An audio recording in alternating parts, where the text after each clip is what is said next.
Welcome to our channel. నేను మీ లక్ష్మణ్. హైదరాబాద్లో అక్రమ ఆర్కుల్లో గుండెల్లో రైలు పరిగెత్తుందని చెప్పుకోవచ్చు. స్వయాన మీరే కూల్ చేసుకోండి లేదా మేమే కూల్ చేస్తామని చెప్పి కూడా ప్రభుత్వం ఎక్కడైతే అక్రమ నిర్మాణాలు చేపట్టారో వాళ్ళకి నోటీసులు కూడా ఇవ్వడం కూడా జరిగింది. మొత్తం మీద హైడ్రా తీసుకొని రావటం వల్ల ప్రజల్లో కొంత హర్షం వ్యక్తం అవుతున్నా కానీ మరికొంతమందిలో వ్యతిరేకత వ్యక్తం అవుతుందని చెప్పి కూడా బయట నుంచి వస్తున్న ప్రస్తుతం ఇదే అంశంపై మనతో కూడా మాట్లాడడానికి సీనియర్ జర్నలిస్ట్ భరద్వాజ గారు ఉన్నారు. ఆయనతో కూడా మాట్లాడదాం. సార్ నమస్తే. హైడ్రా ఒక నెల నుంచి దేశవ్యాప్తంగా ఎస్పెషల్లీ హైదరాబాద్ తెలంగాణలో ఈ పేరు బాగా వినిపిస్తుంది. అంటే ఒక హైదరాబాద్లోనే కాదు, రాష్ట్రం మొత్తం మీద ఎక్కడైతే నాలాలు ఆక్రమించి నిర్మాణాలు చేపట్టారో అవన్నీ కూడా కూల్చేస్తామని చెప్పి కూడా ప్రభుత్వం చెప్పడం కూడా జరిగింది. సో ఇది ఒక మార్పు అనుకోవచ్చు. ఎందుకంటే భవిష్యత్తు తరాల కోసం, భవిష్యత్తులో హైదరాబాద్ని కాపాడటం కోసం ఈ నిర్ణయాలు తీసుకుంటామని చెప్పి ముఖ్యమంత్రి గారు చూడడం కూడా జరిగింది. సో దీనికి ఒక ఐపీఎస్ అధికారిని కూడా నియమించడం, ఒక సరైన లీడర్ యాక్షన్లోకి వస్తే ఎలా ఉంటుందో ఆయన చూపించడం కూడా జరుగుతుంది. సో మొత్తం మీద ఇదంతా చూస్తుంటే మీకు ఏమనిపిస్తుంది? అంటే హైడ్రాకి సంబంధించి ఒకటి ఆయన ఐపీఎస్ ఆఫీసర్ని రంగనాథ్ గారిని తీసుకురావడం వెనకాల ప్రోగ్రామ్ ఏంటంటే, ఇది రెవెన్యూ వ్యవహారం కాదు, అంటే కూల్చివేస్తాం స్ట్రైట్ వితౌట్ ఎనీ నోటీస్ అనేది ఆయన ఉద్దేశం. ఎటువంటి ముందస్తు హెచ్చరికలు లేకుండా వెళ్ళి కూల్చేయటం. ఇది రెవెన్యూ ఆఫీసర్ల కంటే కూడా ఐపీఎస్ ఆఫీసర్లు షార్ప్గా చేయగలరు అనే ఉద్దేశంతో నన్ను తీసుకొచ్చారని ఆయనే చెప్పుకున్నాడు, రంగనాథ్ గారే చెప్పుకున్నాడు. దీని ద్వారా ఏం చేశారు వీళ్ళు, మొదట కొంతమంది ఇప్పుడు నాగార్జునకి సంబంధించినటువంటి కన్వెన్షన్ కూల్చారు, అలాగే ఇంకొక 2-3 నిర్మాణాలు కూల్చారు, విల్లాల జోలికి వెళ్ళారు. ఇలా చెరువుల దగ్గర నిర్మాణం లేదు, చెరువులు ఆక్రమించి జరిపినటువంటి నిర్మాణం మాత్రమే అనుకుంటున్నారు. కానీ హైడ్రా ఉద్దేశం అది కాదు. ప్రభుత్వ ఆస్తుల పరిరక్షణ అంటే ఏ రకంగా ప్రభుత్వ ఆస్తులు ఎవరి ఆధీనంలో ఉన్నా కానీ దాన్ని తిరిగి ప్రభుత్వ ఆధీనంలోకి తీసుకురావటం అనేది వాళ్ళ ఉద్దేశం. ఇందులో భాగంగా చెరువుల ఆక్రమణ అనేది మొదట తొలి విడతగా జరిపారు. ఈ తొలి విడతగా జరిపినటువంటి చెరువుల ఆక్రమణకు సంబంధించి జరిగినటువంటి దాడుల్లో కొన్ని ప్రాంతాల్లో, ఇప్పుడు సున్నం చెరువు ప్రాంతంలో అక్కడ 50 ఏళ్ల నుంచి నివాసం ఉంటున్నటువంటి పేదల మీద దాడి జరిగింది. వాళ్ళు బయటకు వచ్చి చాలా గొడవ చేశారు. పైగా వీళ్ళు కూల్చేస్తున్న చోట సామాను తీసుకునేటువంటి వెసులుబాటు కూడా ఇవ్వకుండా మనుషుల్ని బయటకు తీసుకొస్తున్నారు. బుల్డోజర్ వెళ్ళిపోతుంది, కూల్చేస్తున్నారు. కానీ నోటీసులు ఇచ్చినా కానీ వాళ్ళు బయటికి వెళ్ళలేదు కాబట్టే ఇలాంటి యాక్షన్ తీసుకున్నారని చెప్పి అనిపిస్తున్నమాట కదా. లేదండి, అంటే ప్రభుత్వం వేరు, ప్రజలు వేరు అన్నట్టు వ్యవహరించకూడదు. ఒకటి, ఇది ప్రజాస్వామ్యం అని ఆయన నమ్మితే, ముఖ్యమంత్రి గారు నమ్మితే ప్రజల ప్రభుత్వం మాది అని చెప్పుకున్నాడు ఆయనే. ప్రజల ప్రభుత్వం అని ఆయన చెప్పుకున్న మాట నిజమే అయితే ఆయన ప్రజల్ని కూర్చోబెట్టి మాట్లాడి కన్విన్స్ చేసి వాళ్ళకి టైం ఇచ్చి, ఇప్పుడు 50 ఏళ్ళ నుంచి ఉన్నాం మేము ఇక్కడ అని మాట్లాడారు వాళ్ళు. మీరు కనీసం 15 రోజులు టైం ఇవ్వాలి కదా వాళ్ళు ఖాళీ చేయడానికి. చేసి మీరు యంత్రాంగాన్ని పెట్టండి, అక్కడ ప్రభుత్వ యంత్రాంగాన్ని పెట్టండి, మీ పార్టీ యంత్రాంగాన్ని పెట్టండి, ఖాళీ చేయించండి, కూల్గా ఖాళీ చేయించండి, వాళ్ళకి ఎక్కడైనా ప్రత్యామ్నాయం చూపించండి. రిహాబిలిటేషన్ లేకుండా కూల్చేస్తే ఇబ్బందులు అవుతాయి. ఈ ప్రజలు ఏమైపోవాలి, వాళ్ళు హైదరాబాద్కి విపరీతంగా అనేక ప్రాంతాల నుంచి వలస వస్తారు. ఈ వలస వచ్చినటువంటి కూలీ నాలీ పనులు చేసుకునే వాళ్ళు ఎక్కడో చోట ఇల్లేసుకుని బతుకుతూ ఉంటారు. వాళ్ళ జీవితాల్లో చిచ్చు పెడితే ఇబ్బంది అవుతుంది. వాళ్ళకి ఇబ్బంది, వీళ్ళకి ఇచ్చిన ఇబ్బంది ఏమీ లేదు. అలాగే మిడిల్ క్లాస్ వాళ్ళ బ్యాంకు లోనులు పెట్టి కొనుక్కున్నటువంటి అపార్ట్మెంట్ల జోలికి వెళ్తున్నారు వీళ్ళు. అంటే below poverty line middle class ఒక మేరకు పెరిగినటువంటి, ఇప్పుడు రిటైర్మెంట్ అయిపోయి రిటైర్మెంట్ బెనిఫిట్స్తో ఇల్లు కొనుక్కున్న వాళ్ళు ఉన్నారు. వాళ్ళ ఇల్లు కూల్చేస్తున్నారు వీళ్ళు. అంటే తెలియక దానికి అన్నీ, అంటే బ్యాంకు లోన్ వస్తుందంటేనే అన్ని విధాలా వెరిఫై చేసిన తర్వాత బ్యాంకు లోన్ ఇస్తారు. బ్యాంకు లోన్ వచ్చిందనేటువంటి కాన్ఫిడెన్స్తో తీసుకుంటున్నారు కొంతమంది ఇల్లు. అలాంటి వాళ్ళని కూడా కూల్చేస్తున్నారు వీళ్ళు. ఇలాంటి వాళ్ళందరినీ కూర్చోబెట్టి అర్థం చేయించి పరిస్థితిని వాళ్ళు నష్టపోకుండా ప్రత్యామ్నాయ ఏర్పాట్లు చేసి అప్పుడు చేయవచ్చు. దీనికి కాంపన్సేషన్ మీరు అమ్మిన వాళ్ళ దగ్గర నుంచి ఇప్పిస్తారా, బిల్డర్ నుంచి ఇప్పిస్తారా అనేది మీరు మీరు డిజైన్ చేసుకోవాలి, కానీ ప్రభుత్వం ఇప్పటికీ డిజైన్ దాని మీద ఒక చేసుకోవాలి. క్లారిటీ లేదు. ఆ నష్టపరిహారం ఎవరు అనేది ఒక పెద్ద క్వశ్చన్ మార్క్గా మిగిలిపోయింది. అదే ఇప్పుడు నష్టపోతున్న మాట వాస్తవం. ఆ నష్టపరిహారం ఎవరు ఇవ్వాలి? అంటే దీనిలో అందరి ఇన్వాల్వ్మెంట్ ఉంది, ప్రభుత్వం జోక్యం ఉంది, ప్రభుత్వ అధికారుల జోక్యం ఉంది. మీరు అంటే ఆ అధికారుల మీద కూడా చర్య తీసుకుంటాం అంటున్నారు. ఓకే, ఏం చర్య తీసుకుంటారు? మ్యాక్సిమం వాళ్ళని సర్వీస్ నుంచి టెర్మినేట్ చేస్తారు. టెర్మినేట్ చేసేస్తే వీళ్ళకి వచ్చే ప్రయోజనం ఏంటి? నష్టపోయిన ప్రజలకి వాళ్ళు ఇచ్చిన సర్టిఫికెట్ల ఆధారంగా ఇల్లు కట్టుకున్న వాళ్ళు నష్టపోతే వాళ్ళకి ఎవరు సమాధానం చెప్పాలి? ఎవరు జవాబుదారీ దానికి? ఇలా చాలా గొడవలు ఉన్నాయి దాని చుట్టూ. అందుకని మొదట కనిపించినంత దూకుడుగా ఇప్పుడు హైడ్రా లేదు. నెమ్మదిగా యూటర్న్ తీసుకున్నారు. తీసుకుని నిన్న ఈ ఎస్ఐలుగా పాస్ అయి ట్రైనింగ్ తీసుకున్నటువంటి ఎస్ఐలని శిక్షణ పూర్తయిన తర్వాత ఏర్పాటు చేసిన కార్యక్రమంలో ఆయన మాట్లాడాడు. ముఖ్యమంత్రి గారు రేవంత్ రెడ్డి గారు మాట్లాడుతూ ఒక విషయం చెప్పాడు. మేము ఇక్కడ నష్టపోయినటువంటి బిలో పావర్టీ లైన్ మీద ఉన్నటువంటి వాళ్ళని డబుల్ బెడ్రూమ్ ఇళ్లలో అకామిడేట్ చేయడానికి ప్రయత్నం చేస్తామని చెప్పాడు ఆయన. అలా అకామిడేట్ చేస్తే ఓకే. అంటే ఇలాంటి నిర్ణయాలు మొదట ఎందుకు తీసుకోలేదు, ఇప్పుడు ఎందుకు తీసుకుంటున్నారంటే ప్రజల నుంచి వస్తున్నటువంటి రెస్పాన్స్ చూసి కొంత ఇదేదో బూమరాంగ్ అయ్యేలాగా ఉంది అని అనిపించి నెమ్మదిగా యూటర్న్ తీసుకున్నారు. అందులో భాగంగానే రంగనాథ్ మాట్లాడాడు. ఆయన మాట్లాడుతూ ఏమన్నాడంటే ఆక్యుపేషన్లో ఉన్నటువంటి ఇళ్ల గురించి మేము కొంచెం ఆలోచిస్తాము, వాళ్ళకు సమయం ఇస్తాము, ఆక్రమణల్లో లేని అక్రమ నిర్మాణాలు కనుక ఉంటే అవి కొత్త నిర్మాణాలైనా కూల్చేస్తాము అని చెప్పాడు. మీరు ఆక్రమణలో లేని నిర్మాణాలు అక్రమము అని తోచినప్పుడు అవి కన్సర్న్ పీపుల్ ఎవరైతే ఉన్నారో వాళ్ళని కూర్చోబెట్టి చెప్పి వాళ్ళకి కూల్చేయాలి. ఒకటి ఇక్కడ మర్చిపోకూడని విషయం ఏంటంటే చాలా ఏరియాల్లో బిల్డర్ల దుర్మార్గం జరుగుతోంది. బిల్డర్లు ప్రభుత్వ అధికారులు కుమ్మక్కై దానికి అన్ని డాక్యుమెంట్లు అన్ని క్లియరెన్స్లు తెచ్చుకుని అవన్నీ చూపించి బ్యాంకులను కూడా మేనేజ్ చేసి లోన్లు ఇప్పిస్తున్నారు. లోనులు తీసుకుంటున్నాం కాబట్టి ఇది డెఫినెట్గా వెరిఫైడ్ ల్యాండ్ అనే ఉద్దేశంతో ఇన్వెస్ట్మెంట్ పెడుతున్నారు. ఈ పెట్టిన వాళ్ళు నష్టపోకుండా మీరు ఒక మెకానిజం ఏర్పాటు చేయాలి ఫర్దర్గా కూడా. ఇప్పుడు నెమ్మదిగా అసలు ఎందుకు చేస్తున్నాడు ఈయన ఈ యాక్టివిటీ అంతా? ఎందుకు ఈ హడావిడి ఇంత యుద్ధ ప్రాతిపదిక మీద చేస్తున్నారు? ప్రభుత్వ ఆస్తుల్ని కాపాడిన తర్వాత ఏం చేస్తారు? ప్రస్తుతం మార్కెట్ ఎకానమీలో ఉన్నాం మనం. మార్కెట్ ఎకానమీలో ఉన్నటువంటి ఈ ప్రభుత్వాలు ప్రభుత్వ ఆస్తులను ఏం చేస్తున్నాయి అనేది ఒక్కసారి చూస్తే ఏమీ చేయట్లేదు వీళ్ళు. ప్రభుత్వ ఆస్తుల్ని ఏదైనా కార్పొరేట్ కంపెనీ వచ్చి అడిగితే, అంటే మేము ఇక్కడ ఒక పరిశ్రమ పెట్టుకుంటాము, ఇంతమందికి ఉపాధి కల్పిస్తాము అని ఒక కార్పొరేట్ కంపెనీ వచ్చి అడిగితే వాళ్ళకి కేటాయిస్తారు. అంటే ఇప్పుడు పేదల్ని ఖాళీ చేయించినటువంటి ఈ ప్రభుత్వ ఆస్తులన్నీ కార్పొరేట్లకు కట్టబెడతారు అని వేగ్గా ఒక మాట అనేస్తే. కానీ ఇక్కడ ఒకటి జరుగుతుంది సార్, కేవలం చెరువులు ఆక్రమించి అంటే ఎఫ్టీఎల్ పరిధిలో కావచ్చు బఫర్ జోన్లో ఉన్న ప్రాంతంలో మాత్రమే వీళ్ళు చర్యలు తీసుకుంటున్నారు.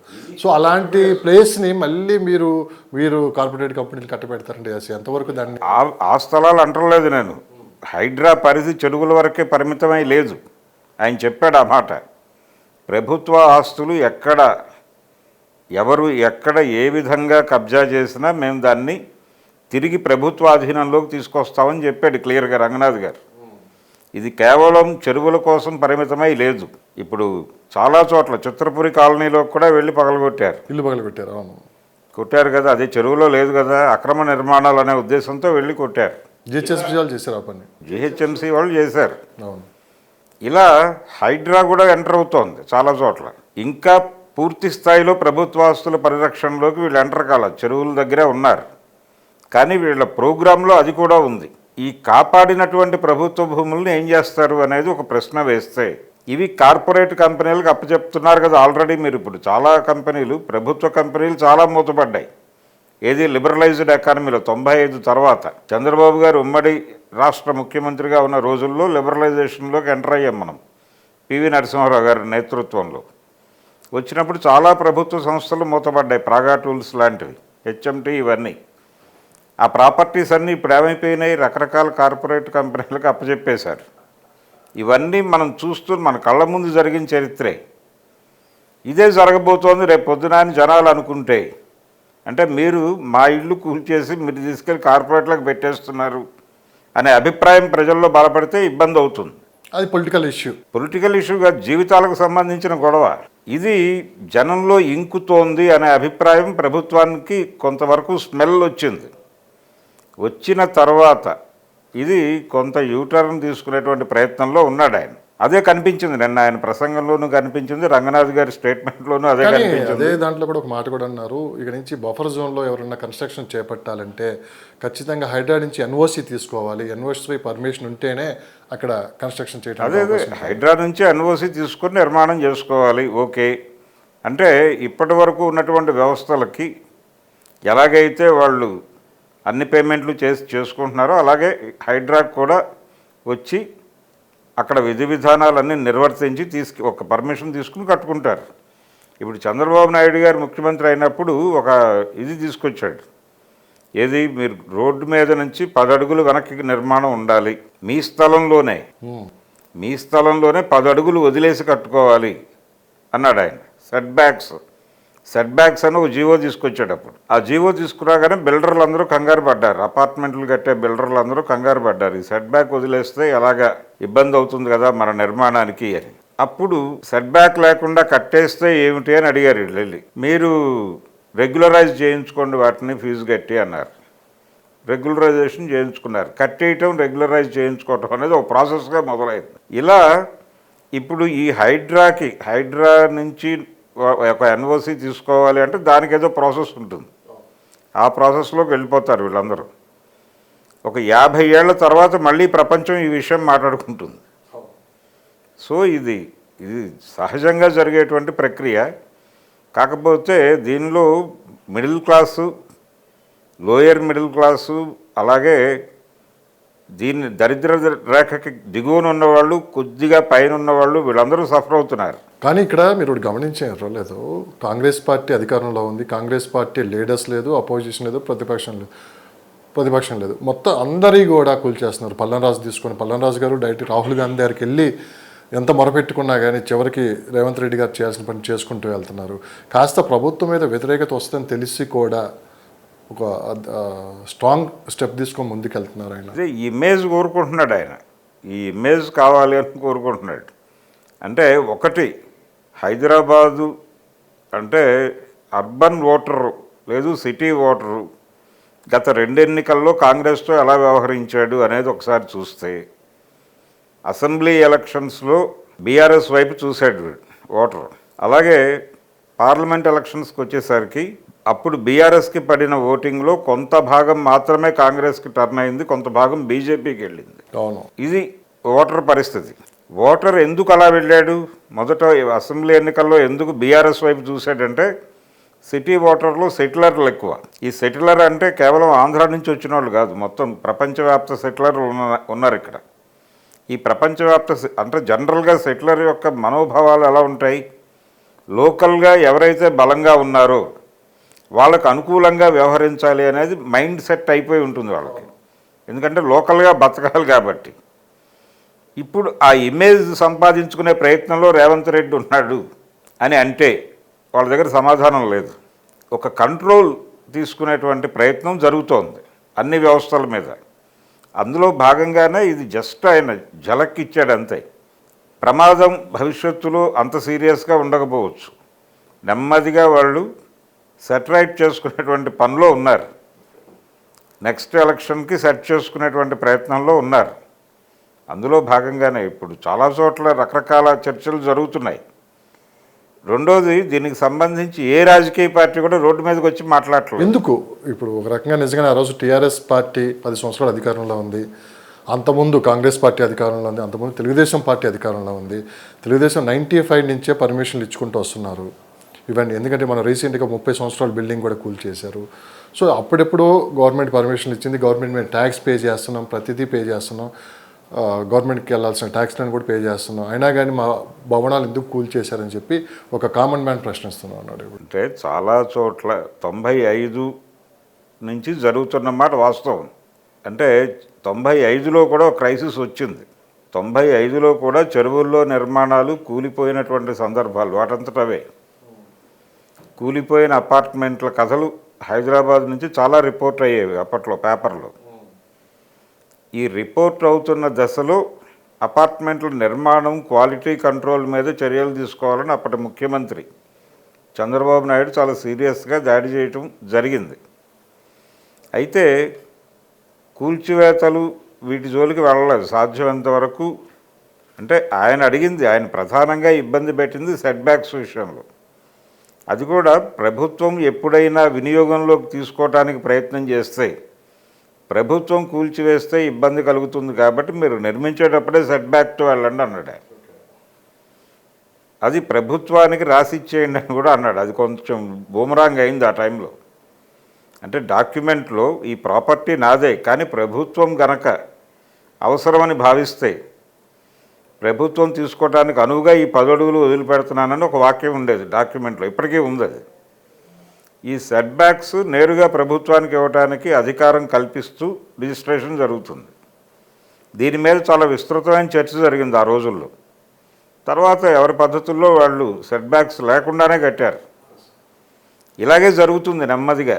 ఏదైనా ప్రారంభమైనప్పుడు కొంచెం ఇబ్బంది అనిపిస్తుంది, కొంతమంది సఫర్ అయ్యారు. ఇప్పుడు ఆయన చెప్పిన ప్రకారం మన సున్నం చెరువులో ఖాళీ చేయించిన వాళ్ళందరికీ ఎక్కడో చోట వాళ్ళకి ఏదో డబుల్ బెడ్రూమ్ హౌసెస్ ఏదో ఒకటి అలాట్ చేస్తే వాళ్ళ జీవితాలు సెటిల్ అయిపోతాయి. జనరల్గా ఇక్కడే కాదు, ప్రతి సిటీలోనూ బయట నుంచి వచ్చి కూలీనాలి చేసుకునే వాళ్ళు ఎక్కడో చోట గుడిసెలు వేసుకుని జీవితం మొదలు పెడతారు. ఆ మొదలుపెట్టిన వాళ్ళని గుర్తించి వాళ్ళు ఇబ్బందికరమైన ప్రాంతంలో ఉంటే కాలువ కట్టల మీద అక్కడ ఉంటారు. ఈ ఉన్న వాళ్ళని అక్కడి నుంచి ఖాళీ చేయించి ఒక సురక్షితమైనటువంటి ప్రాంతంలో వాళ్ళ కోసం నిర్మాణాలు జరిపి వాళ్ళని తీసుకెళ్ళి అక్కడ పెట్టాలి. అది తప్పదు. ఎందుకు తప్పదు అంటే ఇది ప్రజాప్రభుత్వం అంటున్నారు కాబట్టి తప్పదు, ప్రజాస్వామ్యంలో ఉన్నామని చెప్తున్నారు కాబట్టి తప్పదు. రాజ్యాంగం హామీ ఇచ్చింది. రాజ్యాంగం ఇచ్చినటువంటి నివసించే హక్కు, దాన్ని ప్రొటెక్ట్ చేయాల్సినటువంటి అవసరం ప్రభుత్వాలకు ఉంటుంది. అందుకని ఈ ప్రయత్నాలు జరగాలి. రెండోది నేనేమంటానంటే, మీరు ఏ కూల్చివేత అయినా సరే మీకు పార్టీ యంత్రాంగం ఉంది, ప్రభుత్వ యంత్రాంగం ఉంది. వీటి ఆధారంగా ప్రజలను ఒక చోట కూర్చోబెట్టి సమీకరించి వాళ్ళతో చర్చించి ఇంపోజ్ చేయండి. ప్రోగ్రామ్ ఇంపోజ్ చేయడం తప్పేం కాదు. ఇంపోజ్ చేసి టైం బౌండ్ పెట్టి మీ మనుషులను అక్కడ పెట్టి దశల పద్ధతిలో ఖాళీ చేయించి అప్పుడు మీరు కూల్చేయండి, ఇబ్బంది ఉండదు. చాలా చోట్ల కంప్లైంట్లు ఏమొచ్చినాయి, వాళ్ళు సామానంతా అందులో ఉంది, ఫ్రిడ్జ్లు అవన్నీ.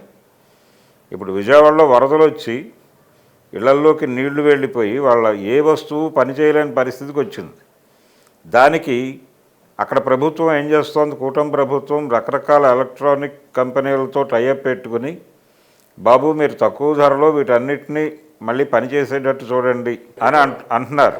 ఇక్కడేం చేస్తున్నారు, వీళ్ళు మనుషులను బయటకు తీసుకొచ్చేసి పోలీసులు కూల్చేస్తున్నారు, లోపల సామాన్ అలాగే ఉంచి. అంటే బాధ్యత లేకుండా బిహేవ్ చేస్తున్నట్టుగానే భావిస్తారు కదా జనాలు. అందుకని మీరు కూల్చండి, 15 రోజులు టైం తీసుకోండి. ఒక టైం తీసుకొని ముందు అవి క్లియర్ అయినాయా లేదా, వాళ్ళ సామాన్ బయటకు తీసుకొచ్చి వాళ్ళు ఎక్కడన్నా అకామిడేట్ అవుతున్నారా లేదా ఇవన్నీ చెక్ చేసుకోవాల్సిన బాధ్యత మీకుంది.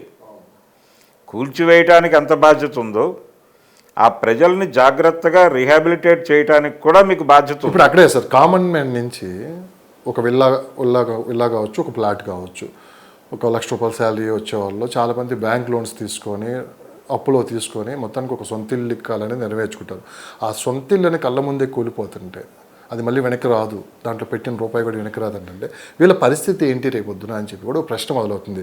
తప్పు అందరిలో ఉంది. ప్రభుత్వం ఆ రోజు ఎవరైతే అధికారులు పర్మిషన్లు ఇచ్చారో, ఆ రోజు పొలిటికల్ లీడర్స్ ఎవరైతే దాన్ని సపోర్ట్ చేశారో, ఎవరైతే బిల్డర్స్ ఉన్నారో, కమిషన్ కక్కుర్తిపడి చాలామంది ఏజెంట్లుగా వచ్చి వీళ్ళకి అమ్మి పెట్టారో, మొత్తం మీద వీళ్ళంతా బాగానే ఉన్నారు. ఫైనల్గా అయితే ఎవరైతే ఆ ప్రాపర్టీ కొన్నాడో వాడే ఈరోజు చాలా తీవ్రమైన ఇబ్బందులు ఎదుర్కొంటున్నారు. రోడ్డు మీదకి బతుకులు బయటపడ్డాయి. రేపు లోన్స్ ఎలా కట్టాలి, మా పరిస్థితి ఏంటి అని చెప్పి కూడా వాళ్ళు బాధపడుతున్నారు. ఒక సీనియర్ జర్నలిస్ట్గా మీరేం చెప్తారు? చాలా ప్రాంతాల్లో ఏం జరుగుతుందంటే ప్రజలు అంటే పీడిత ప్రజలు ఆక్రమించుకుంటారు, ఈ పదం ఎప్పుడో మనం 95లో వినిపించేది. 95 అని కాదండి. జనరల్గా జరిగే ప్రాసెస్ ఏంటంటే కొన్ని ఏరియాలు ఇప్పుడు ప్రభుత్వ పోరంబోకు భూములు ఉంటాయి.